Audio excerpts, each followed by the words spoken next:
इलाके में विकास करने और पार्टी को मजबूत बनाने के उद्देश्य से रविवार को कमला गांव सुजाली ग्राम पंचायत के बूथ संख्या 245 पर तृणमूल कर्मी सभा आयोजित की गई। इस कार्यकर्ता बैठक में पार्टी कार्यकर्ताओं और नेताओं के साथ साथ बड़ी संख्या में आम लोगों की उपस्थिति देखी गई। तृणमूल कांग्रेस का क्षेत्रीय अध्यक्ष अब्दुल सत्तार ने आरोप लगाते हुए कहा कि विकास के मामले में नंदई का बूथ संख्या 245 काफी पिछड़ा हुआ है, जिसका मुख्य रूप से पूर्व क्षेत्रीय अध्यक्ष अब्दुल व प्रधान नूरी बेगम को जिम्मेदार है। इस्लामपुर ब्लॉक तृणमूल कांग्रेस के उपाध्यक्ष और क्षेत्रीय कोर कमेटी के अध्यक्ष कमाल उद्दीन ने कहा कि नंदई बूथ विकास के मामले में काफी पीछे है, लेकिन हम तेजी से नंदई के उन सड़कों पर ध्यान केंद्रित कर रहे हैं जो अभी तक नहीं बनी है, और उन्होंने शिक्षा, स्वास्थ्य के मुद्दों पर ध्यान देने का संदेश दिया। वहीं उन नेताओं ने आगे कहा कि वे इस बूथ पर दोबारा आएंगे और स्थानीय नेताओं से इस बूथ के लंबित कार्यों पर चर्चा करेंगे ताकि उनका शीघ्र समाधान किया जा सके और इलाके में तेजी से विकास हो सके। रविवार को आयोजित इस बूथ कार्यकर्ता बैठक में इस्लामपुर ब्लॉक तृणमूल कांग्रेस के उपाध्यक्ष कमाल उद्दीन, सुजाली क्षेत्र के अध्यक्ष अब्दुल सत्तार, सुजाली क्षेत्र के संयोजक जियाउरुल, युवा अध्यक्ष शाहिद, नंदुई बूथ पंचायत सदस्य सिराजुल, पूर्व प्रमुख और वर्तमान कोर कमेटी सदस्य तमीजुद्दीन और कोर कमेटी सदस्य खुर्शीद अली और भी कई अन्य এটা আমাদের পঞ্চায়েতের শেষ সীমান্তই আছেন, বর্ডার এলাকায় আছেন। কিন্তু বাস্তব কথাটা আমাদের সরকার মানুষের উন্নয়ন করেছে। প্রত্যেকটা পরিবারে খাদ্য সাথী দিয়েছে, প্রত্যেকটা পরিবারে যুব সাথী দিয়েছে, সবুজ সাথী দিয়েছে, কৃষক বন্ধু দিয়েছে, যতগুলো সরকারের প্রকল্প সেগুলো দিয়েছে, রূপশ্রী দিয়েছে, কন্যাশ্রী দিয়েছে, সব কিছু মানে আমাদের কৃষক বন্ধু দিয়েছে, সব কিছু সাধারণ মানুষ পেয়েছে। কিন্তু সমস্যা এখানে একটা আছে, রাস্তাঘাট সেরকম পরিবর্তন হয়নি। আমরা যতটুকু পেরেছিলাম আমরা একটু করেছি, কিছু কিছু রাস্তাঘাট এখনও বাকি আছে, সেটা আমাদের নজরে এসেছে। আগামী দিনে আমাদের কনভিনার জিয়ারুল সাহেবকে আর লতিফুল সাহেবকে বলবো, অনুরোধ করব, অঞ্চল সভাপতি তো বললেন, অনুরোধ করব এই এলাকার সিরাজুল মেম্বার আছে বর্তমান, ওনাকে নিয়ে এই এলাকার রাস্তাঘাট কাজকর্ম যেন পুনরায় করা যায়। যদি প্রয়োজন পড়ে আমাদের এলাকায় একটু উন্নতম কাজ হয়েছে, এই এলাকায় যেন প্রথমেই কাজগুলো করা যায়, আমরা পরেও নেব, পিছনে নেব। বর্ডার এলাকার জন্য এ মানুষের এখান থেকে ঢুলিগা বা পঞ্চায়েত যেতে অনেকটা সময়ও লাগে, যাতায়াত ব্যবস্থা সেরকম নেই, সেটার জন্য আগামী দিনে রাস্তাঘাটের দিকে আমরা লক্ষ্য দেব।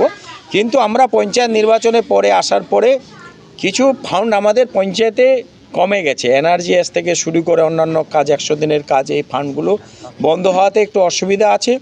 আমরা আশা করি সমস্যার সমাধান আমাদের করতে হবে, যখন আমাদের সরকারে আছি, সরকারের পক্ষে সেগুলো লক্ষ্য দেব। আমরা কিন্তু পঞ্চায়েত নির্বাচনে আসার পরে উন্নয়নটাকে এগিয়ে নেওয়ার জন্য, মানুষের ঘরে পৌঁছে দেওয়ার জন্য আমরা চেষ্টা করছি। আমরা সর্বপ্রথমে সুজালিতে শান্তি এবং স্বাধীন এবং গণতন্ত্র দেওয়ার জন্য আমরা পঞ্চায়েত নির্বাচনে বদ্ধপরিকর, বদ্ধ চিন্তাধারা, এবং আমরা বর্তমানে কয়েক মাস ধরে একটা চিন্তা নিয়ে চলেছি যে সুজালিতে স্বাস্থ্য, শিক্ষা এর চেয়ে আরও উন্নত করতে হবে, এগুলো আমাদের লক্ষ্য দিতে হবে। আমরাও এখানকার যে প্রধান শিক্ষক আছেন ওনাকে বলবো যে আপনি স্কুলের উন্নয়নের কাজ করুন, স্কুলের কিভাবে চলছে না চলছে এখানকার যারা আমরা প্রতিনিধি আছে তাদেরও কাছে আমার অনুরোধ থাকবে, আপনারা শিক্ষার দিকে জোর দিন। আর একটা অনুরোধ করতে চলেছি, আমাদের পাশাপাশি বর্ডার এলাকায়, এই বর্ডার এলাকা থেকে যেন সতর্ক থাকে, বাংলাদেশ থেকে অনুপ্রবেশ যেন না আসে এখানে, আর কোনো যেন হুচুকে কান না দেয়, সরকারের প্রতি আমাদের যেন বিশ্বাস রাখে। বিএসএফ আজকে কিছু কিছু জায়গায় ব্যর্থতার শিকার হয়েছে কেন্দ্র সরকার, সেই বিএসএফের প্রতি যেন আমাদের নজর থাকে, এটাই আমাদের সকলের কাছে অনুরোধ, আবেদন, বার্তা। আমাদের বুথটা আমাদের ছোট এবং শেষ প্রান্তে, বর্ডার প্রান্তে, কিছু বিএসএফের জন্য সন্ধ্যা হয়ে গেলেও বর্ডারে যেতে পারবে কি পারবে না, এই জন্য বর্ডার এলাকার জন্য সাধারণ মানুষ অত সফূর্তভাবে আসতে পারেনি। সকালে হলেও এই মিটিংটা সফূর্তভাবে হতো, এখানে জায়গা দেওয়া যেত না। বিকালের জন্য বর্ডার এলাকায় একটু সমস্যা আমাদের হয়। আগামীতে কি এই আশা করি সর্বপ্রথমে আমরা এই বুথে উন্নয়ন করার জন্য প্রথমে অগ্রাধিকার দেব। মাস্টার যেহেতু শিক্ষা উন্নয়ন নিয়ে একটু বলেছিলেন, এর আগে বলেছেন এবং আজকে বলেন, সেক্ষেত্রে এই স্কুলে কি আবার আপনি পরিদর্শনে আসবেন বা আমরা আগে মেম্বারকে, এখানকার মেম্বার স্থানীয় নেতৃত্বের অধিকার দিচ্ছি, আপনারা দেখেন যদি প্রয়োজন পড়ে আমরাও আসব। আমরা কিন্তু বিভিন্ন হাই স্কুল এবং জুনিয়র হাই স্কুলকে পরিদর্শন করতে চলেছি, তাদের রিপোর্ট নিয়ে আমাদের দলের কাছে রিপোর্ট পেশ করব। আগামী দিনে শিক্ষা আর স্বাস্থ্য আমাদের প্রথম ভূমিকাতে থাকবে। নান্দই বুথ মিটিং ছিল, যে এই আমার অঞ্চল কমিটি হওয়ার পর, বুথ কমিটি হওয়ার পর একটাও মিটিং হয়নি, সেই জন্য আজকে নান্দই বুথ মিটিং আসলাম। কারণ এখানে আমাদের বর্ডারের লাস্ট সীমান্ত, দেখছেন যে রাস্তাঘাট এরকম কিছু, ওটা 15 বছর ধরে কিছু হয়নি। সেই জন্য এখানে আসতে আমাদের, যে আমরা বাইরে থেকে আসি মিটিং মিছিলের জন্য, আমাদেরও অসুবিধা হয়। এটা সত্য যে নান্দই বুথে কোনো কাজ হয়নি গত 15 বছর ধরে। তৃণমূল শাসন ব্যবস্থা রয়েছে, সেক্ষেত্রে নাঙ্গই যেহেতু কাজ থেকে বঞ্চিত, কিন্তু কেন বঞ্চিত একটু বলবেন? দেখেন, নান্দইতে কাজ তো ধরা হয়েছে, কিন্তু কাজ এখানে করেনি। কাজ এখানকার কাজ ওর নিজের বুথ ঢুলিগা মুন্সিগঞ্জ বুথ, ওইখানে এখানকার কাজ তুলে নিয়ে নিজের যে পুরাতন সভাপতি ছিল আব্দুল মহাশয়, উনি নিজের বুথেই কাজ করেছে। সেই জন্য এখানকার মানুষ পার্টির উপর একটা ওনার মানে যেটাকে বলি যে আমরা যেরকম রাগ আছে, যে তৃণমূল সরকার আমাদের, তা সত্ত্বেও আমাদের বুথে কাজ হচ্ছে না। মানে এই বুথটা আর এই রাধারগঞ্জ বুথ, এই দুইটা বুথে কিন্তু কাজ হয়নি, এটা সত্য। আমরাও দেখছি রাস্তাঘাটে আসে আমাদেরও প্রবলেম হয়, কিন্তু এখানে তো কাজ তো দিয়েছে, এখানকার মেম্বার কাজ ধরেছে, কিন্তু কাজ হয়নি। কাজগুলা এখানকার কাজ নিয়ে ঢুলিগা বুথে কাজ করেছে, এইখানকার জিরো ট্যাগ বা এখানকার আর সেটা রেগুলেশন পাস এখানে হয়েছে, কাজ করেছে ওনারা ঢুলিগা বুথে নিজের গ্রামে। ওর খেতিবাড়ি যাওয়ার জন্য ওরা রাস্তা করেছে, কিন্তু এই দিকের কাজটা তুলে নিয়ে ওই দিকে করেছে। সেই জন্য এখানকার মানুষ অনেক দুঃখিত। অ্যাকচুয়ালি আজকে যে স্কুলে রয়েছে, সেই স্কুলের অবস্থা কিন্তু একেবারে বলতে গেলে অনেক বেহাল রয়েছে। সেখানে দেখছেন তো স্কুলটার আমাদের কি অবস্থা, যে স্কুলের এগুলো তো কিছু কাজ করতে দেয়নি না।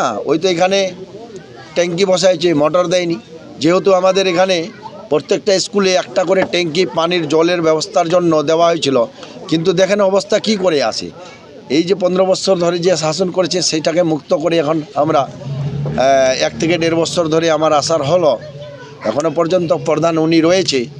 দলগত হিসাবে শুধু সাসপেন্ড করেছি আমরা, এখনও প্রধান তো আছেই লিগ্যাল প্রসেসে।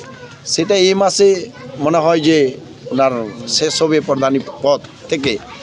আগামী দিনে আমরা অবশ্যই স্কুল যেগুলো আমাদের ভবিষ্যৎ, আমাদের ছেলে মেয়ে বা এখানকার গ্রামবাসীদের যেটা ভবিষ্যৎ, সেটা হয় আমার স্কুল থেকে স্টার্ট হয়। কিন্তু স্কুলের কাজ আপনারা দেখেন, আপনারা অবশ্যই দেখলেন যে স্কুলের কাজ কীভাবে এরকম করেছে, এত নোংরা। এখানে আমাদের ছেলেমেয়েরা স্কুল করে, কিন্তু তা সত্ত্বেও আমাদের স্কুলের এই অবস্থা। এখানকার প্রতিনিধি বা এখানকার যে মেম্বার, ওনাকেও বলবো যে আপনার স্কুলে আসে একটু যে মেরামতের জন্য যে একটা পয়সা পাই, সেই পয়সাটা যেন স্কুলেকেই লাগাই, সেটার জন্য ওনাকে আমি নিবেদন করব যেন স্কুলের উপর নজর রাখে। কি বার্তার কাছে আমাদের এইটাই বার্তা যে আপনারা যে আমাদের 18 মাস ধরে যা আমরা শাসন বা আমরা যে একটা আপনাদের কাছে বার্তা পৌঁছাচ্ছি, আগামী দিনে যেন আমরা 2024 যে লোকসভা ভোটে যে আমরা লিড করলাম, সেটা আগামী দিনে যেন এর থেকে বেশি 95% আমরা এই বুথ থেকে পেয়েছি। আগামী দিনে আশা করব যে 100-এর মধ্যে 100 যেন পাই। আর আপনারা সবাই লড়াই এবং এই যে আমাদের পার্টিটার একটা বিভাজন যে সৃষ্টি করছে, সেইগুলো লোককে চিহ্নিত করে আপনারা যেগুলো সবাই একসাথে থাকে, কারণ আমরা একটাই দল করি। আমরা মমতা বন্দ্যোপাধ্যায় এবং অভিষেক বন্দ্যোপাধ্যায় নেতৃত্বে এবং ব্লক প্রেসিডেন্ট, আমাদের লোকাল এবং আমাদের district president Kanhaiyalal Agarwal, inner নেতৃত্বে আমরা চলি, যেন সবাই আমরা একই প্ল্যাটফর্মে হয়ে আগামী 2026-এ আমরা 100-এর মধ্যে 100% ওনাকে ভোট দিতে পারি।